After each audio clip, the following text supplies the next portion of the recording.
just about everyone says it's absurd, this 80% tariff, and yet the process from here is apparently the appeal could take years. Does it highlight an issue with WTO practices? Well, yeah, it is absurd and unsubstantiated, Tom. And unfortunately, the remedies, the available remedies ahead of us are going to take a significant amount of time. So it's pretty concerning, it's pretty alarming and pretty frustrating in the immediate sense, but to try and get some action, some response to this is going to take a long time. So what about the actions, language, rhetoric, tone, etc. from the Australian government? Do you see them as to blame in any way? No. I mean, this issue has been long running. It's 18 months, this particular barley issue, and it's come to a head now. I think the government has taken a responsible course of action. Obviously, we want to keep China as a very important market for the agriculture sector. It's been a great market. We think it's got huge potential, obviously. We want to maintain it. And we've been working really closely with the Trade Minister, Agriculture Minister to make sure that they're very clear of our concerns. They are. And obviously they want to do whatever they can to keep that market open. And you don't have any criticism for the issue to do with the COVID-19 inquiry and how the government's conducted that push? Well, I mean, Tom, they're separate issues. I mean, everyone has recognised that this barley issue has been going on for 18 months, so it's not related to COVID in that sense. And I think, to be fair, the government has stood up as a global citizen, and I think the Prime Minister's words are that in relation to this, everyone wants to know how it's happened, why it's happened, and let's hope that it never happens again. I think that's a general sentiment across the global community. You really think there's no relation, though, when you had the ambassador just recently talking about this push and talking about economic coercion as a result, talking about beef specifically, university students and so on? I mean, it's a clear economic threat. It's a pretty easy line to draw. It's an easy line to draw. There's been lots of commentary. The facts are around this case, Tom, in particular, it's been on the table for 18 months.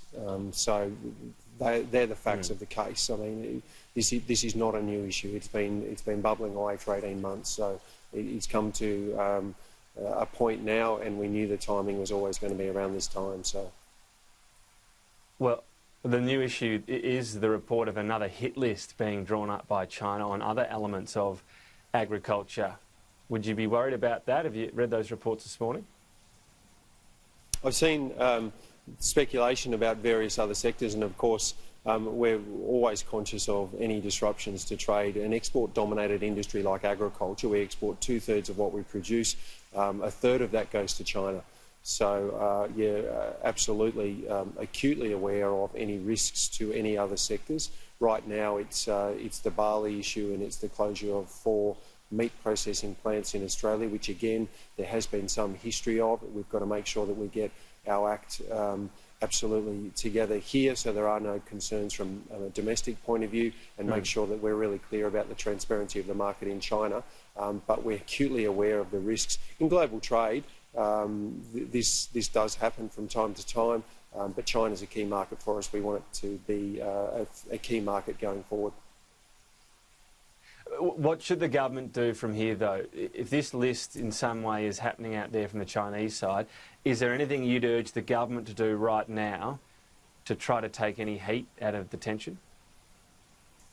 I'll continue to try and talk to their counterparts and continue the diplomacy and continue to try and get the balance right between, being a upright global citizen and making sure that we can get the economics of trade, global trade. I mean, there's always tensions in global trade. That people shouldn't, make any mistake of that between any country, whether it's Australia and China or Australia and any other country. There's always tensions. The challenge, and this is the government's role, and this is what we've been asking the government to do, is to make sure that there is as little disruption, as little volatility in that trade as we possibly can. Business needs certainty. China has been a good market. We think it can be a great market going forward, so that's our ask to the government. So you don't have any concerns that at the moment we've got about 1/3 of the things we're producing here going off to China. You don't have concern that this might be a less reliable market, that maybe that figure is too high? We should quite deliberately reduce that dependence? Look, Australian agriculture has always diversified into markets. Over the past 25 years, we're in fact supplying to more markets than we were 25 years ago. So as we see countries like Indonesia have just signed a free trade agreement or a closer economic partnership agreement with Indonesia, we'll always diversify into those markets. We are a large exporter, but in terms of supply, Australian farmers will always only ever be a niche producer, a niche supplier into some of these markets.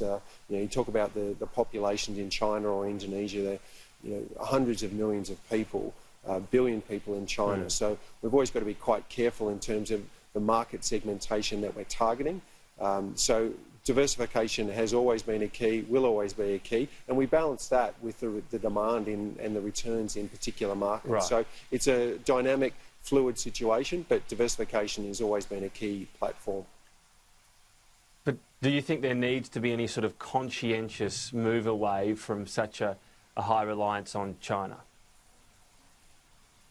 No, I think a third of the product goes there at the moment. It's a huge market, huge demand. They love Australian food and fibre, so naturally gravitate towards markets that do that continue to deliver the return. But also, as part of that conversation, as part of that business decision, you look at certainty, you look at long-term relationships. So Indonesia is favouring, because of the free trade agreement, as a potential market. We've got India, we're looking towards the EU and UK. So there's lots of markets, and the great thing about Australian agriculture is that our products are in such huge demand all over the globe. Yes, we'll have to work towards building up relationships, but we're in a great position because our products are in such high demand.